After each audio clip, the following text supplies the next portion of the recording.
the YouTubers. I am doing a vlog off my phone for right now because I have no, my computer's kind of whacked out and stuff, so I do apologize. And now I don't have a lot of followers as it is, so it shouldn't be too much of a problem. I want to talk about a certain subject, and I want to talk about a certain thing that's going to really help out a couple people on State Street avoid tickets from the police regarding public drunkenness, pissing in public, all sorts of such. So the first thing I want to talk about, which I think it's strongly recommend that girls will stop doing, is walking on your bare feet. Because everybody's drunk.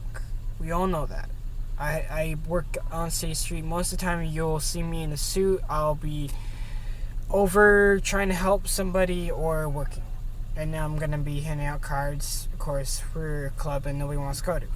So, that's just how it works. Now, when you're drunk, you don't make the right decisions. This is going to be a certain case. So, don't really regard it as, oh yeah, this sounds so smart right now. No, it's not gonna be like that at all. No, just no.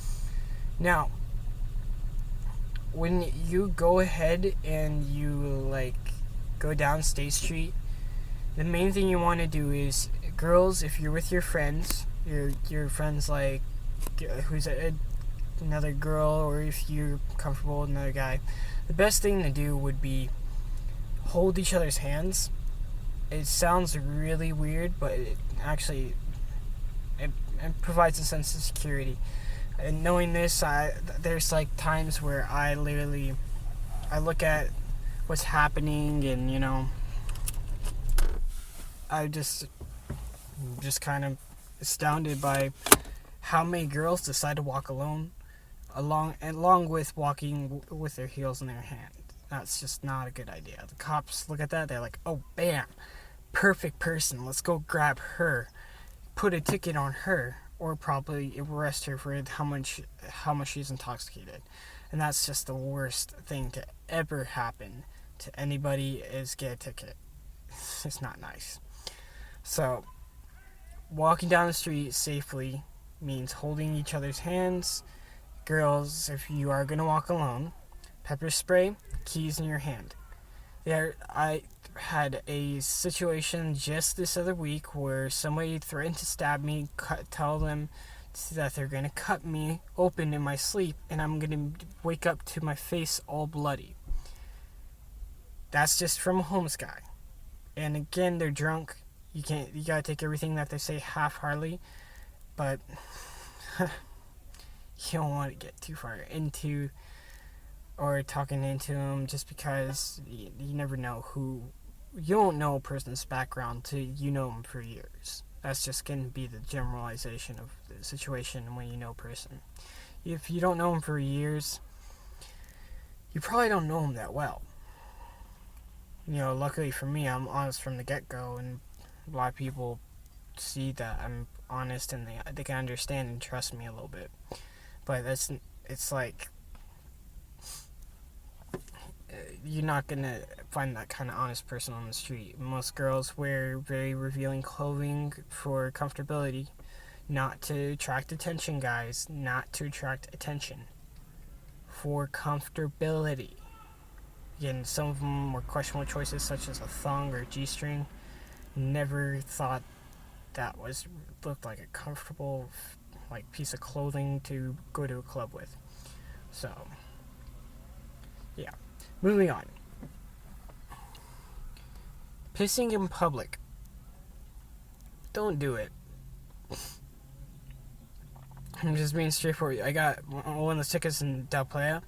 Never went through, thank God, but if it did, if you get two of them, it's like you're on the sexual offenders list. And that's not something you want to be part of.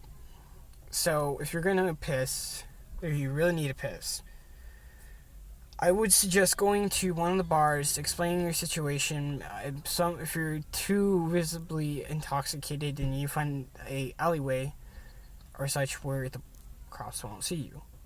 So, pissing in public is kind of a really serious thing where it's like, do you really want to be caught, get a ticket for, what, 100? It was, sorry guys, I check off my top of my head. $104.53. I think that was what the ticket would have been if it went through for me. But it didn't go through because some guy messed up in the paperwork, thank God. But, you know, it's just another coincidence, the fact that the cops are very keen on finding the person that'll track you down. They see if you go down the alleyway or something like that, they're gonna be like, oh yeah, that's who I need to go for. There goes, because their paperwork is actually their blood and veins of their job. If they don't have paperwork, they don't have their main thing is like busting people and such. So the paperwork is kind of like key to most of their income in this town, because they get a shitload of paperwork that comes in. For example, they had to do a lot of paperwork regarding the Matador Festival. If you guys didn't hear about Porter Robinson, his set list was cut short. He was trying to play language, and they tried to slap him with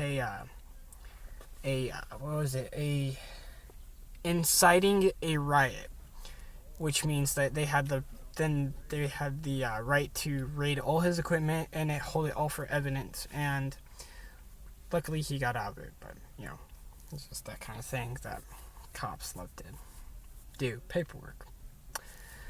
So those are like some short tips. Guys, I'm gonna tell you now, just because you're buying a girl alcohol does not ensure things. I strongly am offended if any guy I hear about that uses Rufalin, any kind of drug like that. I have too many hateful thoughts about using drugs in order to influence women into bed. If you do that, I'm not gonna have any sympathy for you, because you're the one who realized the mistake after they had it in their system. Then you probably are going to get a big conviction of rape, and you kind of deserve it, because you're taking advantage of those women. And the women are like, I know a couple acquaintances in which they're Rufalin from not from one of the guys, one of the bartenders. Okay? Don't do it. I'm serious. Okay? Alright, moving on. Now, State Street, everybody should be kind and courteous, like you would on DP. Just how it goes. So, always be kind and courteous, please. If you see a promoter, if you see a person with a card, just take the card. If you don't want to take a card, just don't take the card. But don't make comments towards anybody who's working. Don't make comments, anything like that, because if they are literally insulting you, it's always best to just walk away. Just how it is. Always best to walk away. For me, it's like, if I come into contact with one of these like really drunk people and they're insulting me and such, I can't physically touch them due to the job. Due to being a promoter, you're not allowed to touch in the way of violently or physically violent mannerism in which you can approach certain customers, it's just not cool. It really isn't cool when I have to deal with them all the time, and they literally make me want to punch them in the face and just, walk away, and kind of ruins my night when I can't, do anything but say, please, leave me alone, and stop insulting me, But either way. Now, the main bars that you want to go to ensure they have a good time in a responsible environment and have very nice and kind customer-based employees.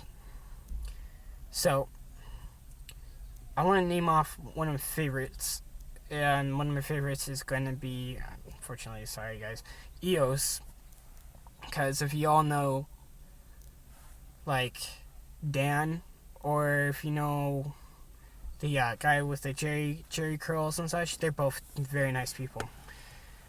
And the thing is like they're like gonna be very, very nice as it is, as long as you're not pushing the bounds. And at the end of the night, they're always looking for your safety, so it's always good. EOS, and then second on my list would be Killer Bees, just because I know the owner. The owner is really cool.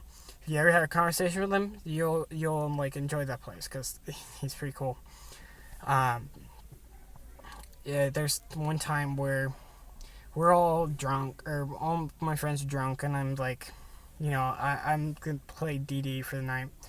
So all of a sudden we get to the end, and we stay in, and basically we are like, it's at the very end of the closing hour. So one of my friends like, can you make us a chocolate cake shot? I believe, I don't know what it was, honest God, but like, can you make us a chocolate cake shot to the bartender? And Will came in, he's like, oh yeah, go ahead, we're closing up right now, so just make sure you get it within that time. And I'm like, wow, these girls get everything. Kidding now. These are my friends, so they always tend to be really kind, and everybody's really kind, so to us. So, but yeah. Anyways, if I want to go to Killer Bees, I would always go off with the other options, such as Wildcats, Savoy, or Statement. Statement's a good pre-game place. You ever go there, you can go talk to Leron, and he will like literally hook you up. $20, $25 bottle service in comparison to $400 bottle service at tonic and such. Like me, I don't get to go drinking much anymore, but if I did, I would go there for pre-gaming. And Joe's, best drinks on State Street, so just be safe. There's another bouncer, coincidentally, his name is Danny too, but he's not there right now. I think it's Richard or Juan, the ones right now, and they're all really nice too. So just don't cause any trouble with the owner. I know the owner, and if you cause trouble with him, I'm just gonna tell you now, he's like the nicest guy. If you cause trouble with him, then you must have did something bad. But yeah, I won't make this video redundantly long, so I'm gonna end it off here. I just want to make sure that you guys know how to be safe, and girls don't carry your shoes. Go in groups, hold hands, have pepper spray. Also, check your drink. If your drink was not made in front of your own eyes and you weren't looking at it, don't drink it. Or if you see any signs of bubbles or kind of oxidation, I would just not mess with it. I really wouldn't. It's not cool. So, if a guy comes up to you, don't accept his drinks. I know he's giving you free drinks, but you gotta make sure you watch it being poured. That's just how it's gonna work. Be safe. Don't walk in alleyways. Always walk on light, and always walk where there's a lot of people. Especially when the cops are going by. Like, that's actually the best sense of security, is because there's cops going by, and you can literally call upon them if something goes wrong. So I'm gonna end it here. You guys have a good day. If you want, you can hit the subscribe button, and you can really you can follow my videos and such. I'm gonna be starting a couple more live mixes, so if you haven't seen my live demo mix or something like that on my channel, then it's gonna be something like that, but not more or less in the actual gigs and such. So I'm gonna try to put more of those up. So yeah. Alright, well, anyways, you guys have a good day. Please comment, subscribe. If you need to ask any questions, please do. And yeah, talk to you later.